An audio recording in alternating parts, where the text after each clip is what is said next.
हाय मेरे प्यारे भाइयों, कैसे हैं आप सभी लोग। आशा करते हैं कि आप सभी लोग अच्छे होंगे और अच्छे से पढ़ते होंगे। कल की वीडियो में हम लोग देख लिए थे, जंतु में पोषण को पढ़े हुए थे। जंतु में पोषण के एक एक करके चरण को भी हम लोग पढ़ लिए थे, जिसमें कि फर्स्ट था अंतःग्रहण, दूसरा था पाचन, तीसरा जो हम लोग पढ़े थे अवशोषण, चौथा जो हम लोग पढ़े थे स्वांगीकरण और पांचवा जो हम लोग पढ़े थे बहिष्करण। ये सभी बातें हम लोग अच्छे से देख लिए थे, सभी टॉपिक को अच्छे से देख लिए थे। आज हम सभी लोग उससे आगे की ओर बढ़ेंगे और आप सभी लोग जो भी छात्र इस चैनल पर जुड़े होंगे तो ज़रूर इसे सब्सक्राइब कर लीजिएगा और अपने मित्रों को ज़रूर सब्सक्राइब करने के लिए बोलिएगा। चलिए वीडियो को स्टार्ट करते हैं। आप सभी लोग बने रहिए वीडियो के अंत तक। चलिए मेरे प्यारे साथियों, सब अब आगे देखते हैं हम लोग। देखिए क्वेश्चन क्या बोलता है। क्वेश्चन बोलता है क्या कि कोई वस्तु सजीव है, इसका निर्धारण करने के लिए हम किस मापदंड का उपयोग करेंगे। जैसे मान लीजिए कोई भी वस्तु क्या है कि सजीव है, तो उसका मापदंड करने के लिए किसका उपयोग करते हैं, उसको आप लोग अच्छे से समझिए। देखिए बोलता है कि कोई भी वस्तु सजीव है, इस बात को साबित करने के लिए श्वसन प्रक्रिया मापदंड का सहारा लेते हैं।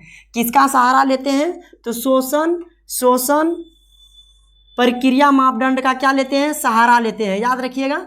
फिर बोलता है चूंकि श्वसन क्रिया के दौरान ऊर्जा का निर्माण होता है। जब श्वसन क्रिया के दौरान जब श्वसन लेता है तो उसके दौरान किसका निर्माण होता है? तो ऊर्जा का निर्माण होता है और हम सभी अपने दैनिक कार्य को संपन्न करते हैं। हम सभी जो है दैनिक कार्य को क्या करते हैं? संपन्न कर पाते हैं। याद रखिएगा कि कोई भी वस्तु अगर सजीव है तो उसका निर्धारण करने के लिए किसका मापदंड का उपयोग करते हैं? तो याद रखिएगा श्वसन प्रक्रिया मापदंड का सहारा लेते हैं। किसका सहारा लेते हैं? श्वसन मापदंड का सहारा लेते हैं। चलिए अब हम लोग आगे की ओर बढ़ते हैं। चलिए मेरे प्यारे साथियों, सब अब हम लोग अमीबा में पोषण किस प्रकार होता है इसको देखते हैं। ये बहुत ही अच्छा पॉइंट है और बहुत बार आया हुआ क्वेश्चन है। यहाँ से ऑब्जेक्टिव काफ़ी ज़्यादा बनते हैं, तो आप सभी लोग अच्छे से समझिएगा। देखिए अमीबा के बारे में बोल रहा है, अमीबा के बारे में आप सभी लोग अच्छे से समझिएगा। हालांकि पूरा नहीं आता है, इसे मिटा कर फिर इसे लिखेंगे, कुछ पॉइंट छूट गया है। चलिए अब समझते हैं हम लोग आगे। बोलता है कि अमीबा में पोषण किस प्रकार होता है। अमीबा में जो पोषण है वह किस प्रकार होता है, आप समझिएगा कि अमीबा एक कोशिकीय प्राणी है। तो ऑब्जेक्टिव बन गया कि अमीबा एक प्रकार का क्या है? एक कोशिकीय प्राणी। अमीबा क्या है? बोलेगा अमीबा कई कोशिकीय प्राणी है। तो याद रखिएगा कि अमीबा जो है एक कोशिकीय प्राणी है। आगे देखिए बोलता है कि इसका कोई निश्चित आकार नहीं होता है। बोलेगा कि अमीबा का आकार कैसा होता है? तो याद रखिएगा कि अमीबा का आकार अनिश्चित होता है, इसका कोई फिक्स आकार नहीं होता है। अगला देखिए बोलता है कि यह अपना भोजन प्राणी समपोषी के आधार पर शैवाल, डायटम, जीवाणु, विषाणु, कवक इत्यादि को कुटपात की सहायता से ग्रहण करता है। याद रखिएगा किसकी सहायता से ग्रहण करता है? कुटपात की सहायता से ग्रहण करता है। चलिए देखते हैं। याद रखिए रहेगा आप सभी लोग को कि जो अमीबा जो भोजन ग्रहण करता है किसकी सहायता से ग्रहण करता है? तो याद रखिएगा कुटपात की सहायता से ग्रहण करता है। और अमीबा किस प्रकार के भोजन को ग्रहण करते हैं? प्राणी समपोषी के आधार पर, जैसे शैवाल, डायटम, जीवाणु, विषाणु, कवक इत्यादि को कुटपात की सहायता से ग्रहण करते हैं। आगे जो पॉइंट है पैराग्राफ चेंज करके, अमीबा अपने सतही, सुनिए समझिएगा, अमीबा अपने सतही स्तर पर उंगली नुमा जैसे संरचना बनाता है, जिसे कुटपात कहते हैं। जो कुटपात है, कुटपात का संरचना कैसा रहता है? तो उंगली नुमा। याद रखिएगा कि अमीबा, यहाँ देखिए अमीबा का हम पिक्चर बना देते हैं, ऐसे रहता है अमीबा। इसी प्रकार यह जो आकार है यह अमीबा का आकार है, जो ई उंगली जैसा रहेगा। संरचना कैसा रहेगा? तो उंगली जैसा रहेगा। इसका संरचना कैसा रहेगा? तो उंगली जैसा रहेगा। आप अच्छे से समझने का प्रयास करिएगा। अब देखिए आगे, देखिए क्या बोलता है। अब देखिए बोलता है आगे कि यह कुटपाद अपने चारों ओर प्याले नुमा संरचना बनाता है, जिसे फूड कप कहते हैं। जो चारों तरफ कैसा प्याले नुमा जो संरचना बनाएगा तो उसको क्या कहेंगे? तो उसको कहेंगे फूड कप कहते हैं। इसकी सहायता से भोजन को चारों ओर घेर लिया जाता है। इसकी सहायता से, फूड कप की सहायता से क्या करता है? भोजन को अपनी ओर चारों ओर क्या कर लेता है? घेर लेता है। फिर आगे देखिए क्या बोलता है। बोलता है इसके बाद रसधानी का निर्माण कर अमीबा अपने शरीर से एंजाइम का स्राव करता है, जैसे ट्रिप्सन, पेप्सिन, एमाइलेज इत्यादि। यह सब क्या करता है? एंजाइम को स्राव करता है। फिर उसके बाद देखिए बोलता है कि यह एंजाइम भोजन को पचाने में मदद करता है। यह एंजाइम क्या करता है? भोजन को पचाने में क्या करता है? मदद करता है। अब देखिए आगे जो हम लोग का 2-3 पॉइंट यहाँ पे नहीं आया है उसको हम मिटा करके लिखते हैं। चलिए, जो पॉइंट छूट गए थे हम लिख दिए हैं। देखिए इसमें क्या है। बोलता है कि भोजन का पाचन खाद्य रितिका में होता है। भोजन का पाचन किस में होता है? पाचन किस में होता है? तो खाद्य रितिका में होता है, रिकितका में होता है। और इस प्रकार से अमीबा सारा पोषक तत्व को ग्रहण कर अपच मतलब जो पचा हुआ पदार्थ नहीं होता है, जो पचा हुआ पदार्थ नहीं होता है उसे क्या कहते हैं? अपच कहते हैं। जो पचा हुआ पदार्थ नहीं होता है उसको छिद्र या ऋतिक के सहारे बाहर निकाल देता है। और इस प्रकार से अमीबा अपना पोषण का कार्य करता है। अमीबा के बारे में हम डिटेल से बता दिए। इसमें ऐसा एक भी क्वेश्चन नहीं है जो बिहार बोर्ड में पूछे और यहाँ से नहीं रहे। जितने भी पॉइंट बताए हैं वह सभी एकदम बहुत ही तगड़ा इंपॉर्टेंट सब क्वेश्चन है। याद रखिएगा कि इसमें 2 क्वेश्चन बहुत फेमस है कि अमीबा का आकार कैसा होता है। तो याद रखिएगा कि अमीबा का आकार अनिश्चित होता है। दूसरा, अमीबा किसके सहारे भोजन को ग्रहण करते हैं। तो याद रखिएगा कि कुटपाद के सहारे वो भोजन को क्या करते हैं? ग्रहण करते हैं। आगे जो हम लोग का पॉइंट है, अब आगे हम लोग समझते हैं। आप लोग चलिए बच्चे, अब हम लोग आगे देखते हैं। देखिए अब हम लोग पढ़ेंगे मानव पाचन तंत्र के बारे में। किसके बारे में पढ़ेंगे? मानव पाचन तंत्र के बारे में। यहाँ लाइटिंग हो रहा है बच्चा जी, इसके लिए हम क्षमा चाहते हैं। इस जगह पे लाइट हो रहा है, इस जगह पे सुन के भी आप लोग अच्छे से लिख लीजिएगा या स्क्रीनशॉट ले लीजिएगा और इस जगह पे सुन के लिख लीजिएगा। अब चलिए हम लोग मानव पाचन तंत्र में फर्स्ट पॉइंट को पढ़ रहे हैं। याद रखिएगा कि आहार नाल, क्या पढ़ रहे हैं हम लोग? आहार नाल के बारे में। आहार नाल किसे कहते हैं समझिएगा अच्छे से। बोलता है कि आहार नाल एक लंबी कुंडली सी एक रचना होती है। इसकी लंबाई लगभग 8 से 10 मीटर। क्या बोले हम? इसकी लंबाई कितना से? 8 से 10 मीटर। 8 से 10 मीटर लंबी होती है। इसकी शुरुआत मुख गुहा से होती है। इसकी शुरुआत कहाँ से होती है? तो इसकी शुरुआत मुख गुहा से शुरू होती है और यह गुदा मतलब मलद्वार, इसका हिंदी यहाँ लिख दिए हैं, मलद्वार तक फैला होता है। आप सभी लोग को याद रहेगा आहार नाल के बारे में। अगर कोई पूछेगा आहार नाल के बारे में तो आप सभी लोग अच्छे से बताइएगा कि आहार नाल की शुरुआत मुख गुहा से शुरू होती है और कहाँ तक फैला हुआ रहता है? तो मलद्वार तक फैली हुई रहती है। दूसरा, आहार नाल की लंबाई लगभग 8 से 10 मीटर होती है। अगर बोलेगा कि कुटपाद का आकार कैसा होता है तो कुटपाद का आकार अनिश्चित होता है, इसका कोई आकार नहीं रहता है। अगर बोलेगा, दूसरा क्वेश्चन बोल देगा कि अमीबा एक कोशिकीय प्राणी है, तो याद रखिएगा कि अमीबा एक कोशिकीय प्राणी है। दूसरा अगर क्वेश्चन, हालांकि हम बच्चा जी ऑब्जेक्टिव सभी हम करा देंगे, जैसे ही चैप्टर खत्म होगा तो A to Z ऑब्जेक्टिव इस चैप्टर का जितना भी बनेगा सब का सब ऑब्जेक्टिव हम अच्छे से करा देंगे। याद रखिएगा। अब चलिए हम लोग आगे देखते हैं मुख गुहा के बारे में। मुख गुहा के बारे में अच्छे से हम लोग पढ़ते हैं। देखिए इसमें क्या क्या पॉइंट इंपॉर्टेंट है और क्या क्या बनते हैं। देखिए बोलता है कि मुख गुहा आहार नाल का सबसे पहला अंग होता है। सही बात है। मुख गुहा जो है आहार नाल का क्या है, सबसे प्रथम भाग है, पहला अंग है या भाग है, प्रथम अंग होता है।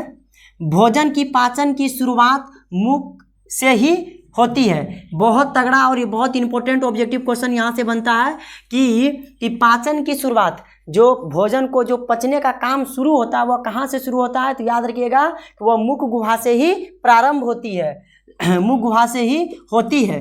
बोलता है कि मुख जिस गुहा में जाकर खुलती है उसे मुख गुहा कहते हैं। इसमें दांत, जीभ एवं लार ग्रंथि पाई जाती है। मुंह में मुख गुहा में क्या क्या पाई जाती है, तो दांत, जीभ एवं लार ग्रंथि पाई जाती है। बोलता है इसमें दांत का कार्य होता है भोजन को छोटे छोटे टुकड़ों में बांटना, और लार ग्रंथि से लार स्रावित होता है जिसे जीभ भोजन को मिलाने का कार्य करता है। तो आप सभी लोग याद रखिएगा कि इसमें बहुत अच्छा और बहुत इंपॉर्टेंट क्वेश्चन है कि जो पाचन की शुरुआत होती है वह पाचन की शुरुआत कहाँ से होती है, तो याद रखिएगा कि पाचन की शुरुआत होती है मुख गुहा से। मुख गुहा में क्या क्या पाई जाती है, तो याद रखिएगा मुख गुहा में दांत, जीभ, लार ग्रंथि पाई जाती है। लार ग्रंथि क्या करते हैं, भोजन को पचाने में बहुत ज़्यादा भूमिकाएं निभाते हैं। ये सभी क्वेश्चन आप सभी लोग अच्छे से याद रखिएगा। चलिए हम लोग देखते हैं अगले पॉइंट को। चलिए थोड़ा सा नॉलेज के लिए बता देते हैं दांत के बारे में और जीभ के बारे में। याद रखिएगा कि दांत के बारे में अगर बोला जाए तो अगर कोई पूछ दे आपसे कि दांत कितने प्रकार के होते हैं, तो याद रखिएगा दांत कितने प्रकार के होते हैं, तो दांत 4 प्रकार के होते हैं। यहाँ नाम लिख दिए हैं। एक का नाम है छेदक। छेदक का काम होता है क्या, काटने का काम होता है, याद रखिएगा। दूसरा है भेदक। भेदक का काम क्या होता है, फाड़ने का काम होता है। चौवर्णक का काम क्या होता है, चबाने वाला दांत को बोलते हैं चौवर्णक, मतलब चबाने का काम करता है। अग्रचौवर्णक शायद पीसने का काम करता है, याद रखिएगा, शायद पीसने का कार्य करता है, शायद पीसने का कार्य करता है। अब जीभ के बारे में अगर जहाँ बोला जाए तो जीभ के बारे में 2-3 पॉइंट है, याद रखिएगा कि अग्र वाला भाग, जीभ के जो आगे वाला हिस्सा होता है, वह मीठे स्वाद के प्रति संवेदनशील होते हैं। वह किस स्वाद के लिए प्रति जाने जाते हैं, तो मीठे स्वाद के लिए जाने जाते हैं। मतलब कोई भी चीज़ खाते हैं तो मीठापन होता है, तो वह जी के किस हिस्सा वाला भाग हमको संवेदन करता है या संवेदनशील करता है, तो याद रखिएगा आगे वाला हिस्सा। अगला है पीछे वाला भाग। पीछे वाला भाग किसका प्रतीक होता है, तो कड़वा का प्रतीक होता है। कुछ भी चीज़ खाते हैं अगर कड़वा लगता है तो वो पीछे का हिस्सा हमको अनुभव करा रहा है। अगला है साइड वाला। साइड वाला क्या कराता है, नमकीन और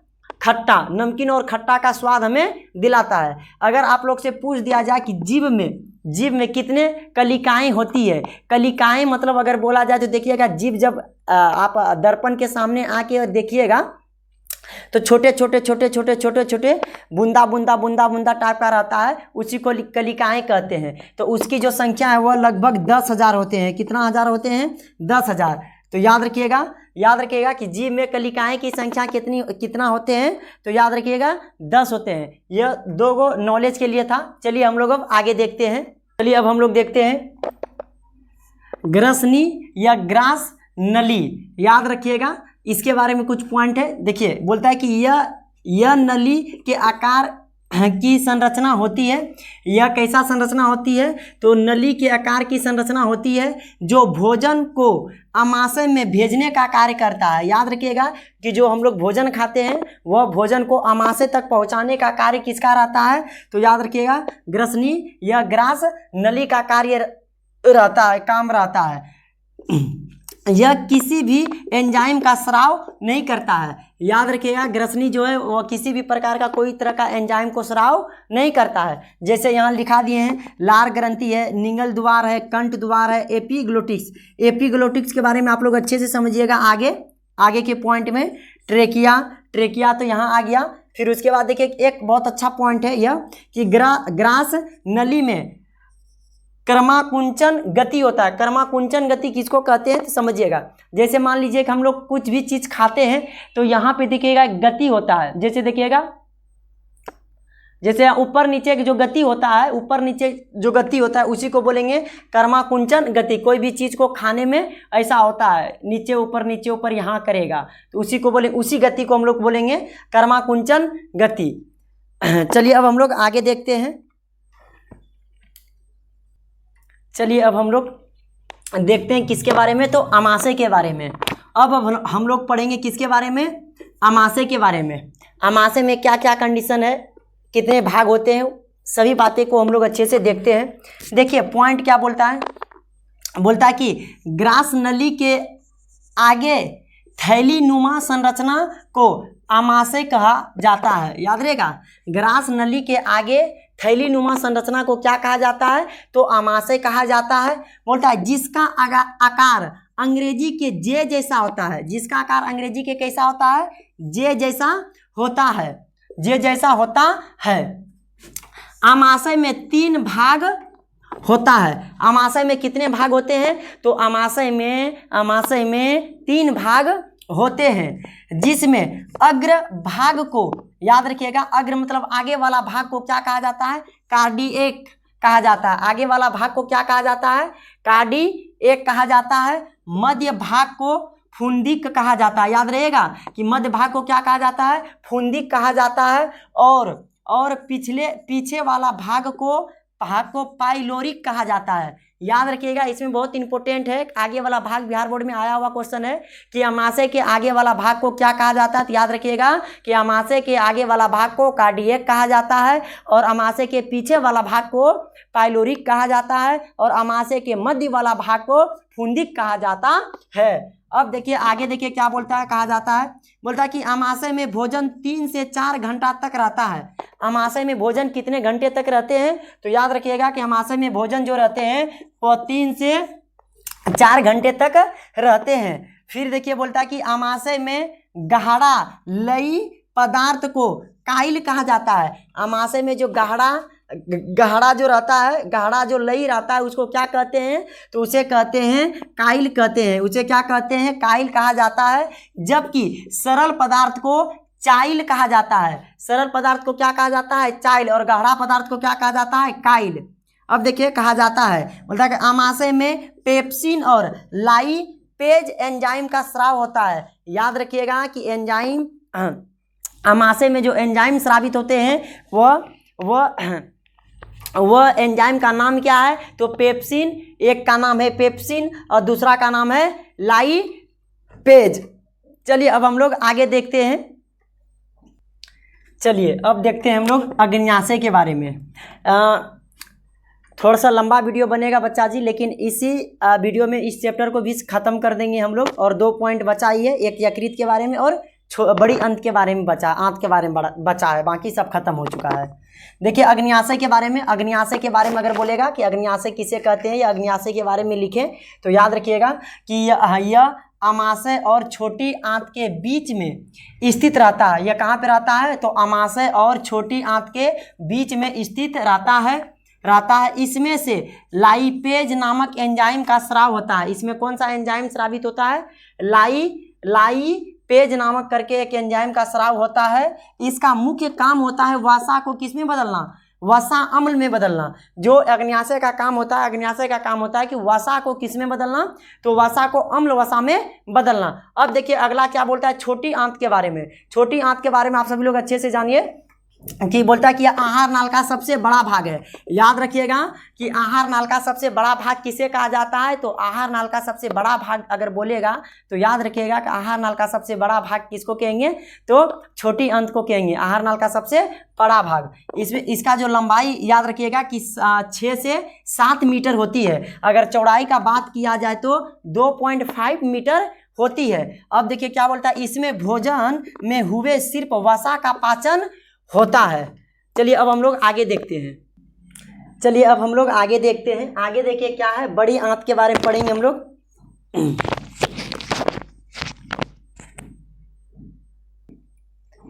बड़ी आंत के बारे में हम लोग पढ़ेंगे। अब देखिए हम लोग जो है बड़ी आंत के बारे में देखिए पॉइंट क्या क्या है। बोलता है कि यह पाचन तंत्र का सबसे अंतिम भाग है। यह पाचन तंत्र का क्या है, सबसे अंतिम भाग है जहां सिर्फ अपशिष्ट पदार्थ में मिले हुए पानी या जल को अपशोषण कर लिया जाता है। क्या होता है कि जो अपशिष्ट पदार्थ में जो जल रहता है वह जल को क्या करते हैं, अपशोषण कर लेते हैं और बचे हुए अपशिष्ट पदार्थ को मल द्वार के रास्ते से बाहर निकाल दिया जाता है। याद रखिएगा बड़ी आंत का काम क्या है, बड़ी आंत का काम है कि जो इसका फर्स्ट स्टार्ट ऐसे करिएगा कि यह सबसे अंतिम वाला भाग है, यह सबसे क्या है, अंतिम वाला भाग है। और बोलिएगा, याद रखिएगा कि यह सिर्फ अपशिष्ट पदार्थ में मिले हुए जो जल रहते हैं वह जल को क्या करते हैं, अपशोषण करके फिर उसके बाद जो शेष बचते हैं अपशिष्ट पदार्थ उसको क्या करते हैं, उसको मलद्वार के रास्ते से क्या करते हैं, उसे बाहर कर देते हैं। अब अगला जो हम लोग का पॉइंट है, अगला है प्यारे बच्चे जी, अगला पॉइंट है हम लोग का यकृत के बारे में। अब समझिए यकृत के बारे में क्या क्या है पॉइंट है। बोलता है कि यह शरीर की सबसे बड़ी ग्रंथि होती है, यह शरीर की सबसे बड़ी ग्रंथि होती है। भार के विचार से यह सबसे बड़ा होता है। इसका वजन 1.5 kg 1.5 kg होता है तक होता है। यकृत से पीत रस स्राव होता है। याद रहेगा कौन सा रस स्राव होता है, पीत रस स्राव होता है। ये बहुत तगड़ा क्वेश्चन है, कभी कभी क्वेश्चन पूछा भी जाता है कि यकृत से कौन सा रस स्राव होता है, तो यकृत से कौन सा रस स्राव होता है, यकृत से पीत रस स्राव होता है जो भोजन को क्षारीय बनाने का काम करता है। पीत रस क्या करता है, भोजन को क्षारीय बनाने का काम करता है। अब अगला जो है पॉइंट इसमें क्षारीय बनाने का काम करता है, जो वसा का विखंडन करने के लिए तैयार रहता है। वसा का विखंडन करने के लिए क्या रहते हैं, तैयार रहते हैं। अब मेरे प्यारे बच्चे सब एवं साथियों सब, यह चैप्टर पूर्ण तरीके से एंड हो गया है। अब इसका वीडियो बहुत जल्द ही हम ऑब्जेक्टिव वीडियो ला देंगे। आप सभी लोग इसे अच्छे से लिख लीजिएगा और अच्छे से याद करने का प्रयास करिएगा। चलिए मिलते हैं अगले वीडियो में। और जो भी छात्र इस चैनल पर नए होंगे ज़रूर से ज़रूर सब्सक्राइब कर लीजिएगा। बहुत मेहनत लगता है बच्चा जी लिखने में और बताने में, और आप लोग ज़रूर से ज़रूर कमेंट करके बताइएगा, अपना अपना राय ज़रूर दीजिएगा। और अगर किसी छात्र को किसी टॉपिक में किसी भी प्रकार का कोई दिक्कत होता है तो वह ज़रूर कमेंट के माध्यम से हमें बताएं और हम उसका सल्यूशन लेके आएंगे। चलिए मिलते हैं अगले वीडियो में। जय हिंद, जय भारत।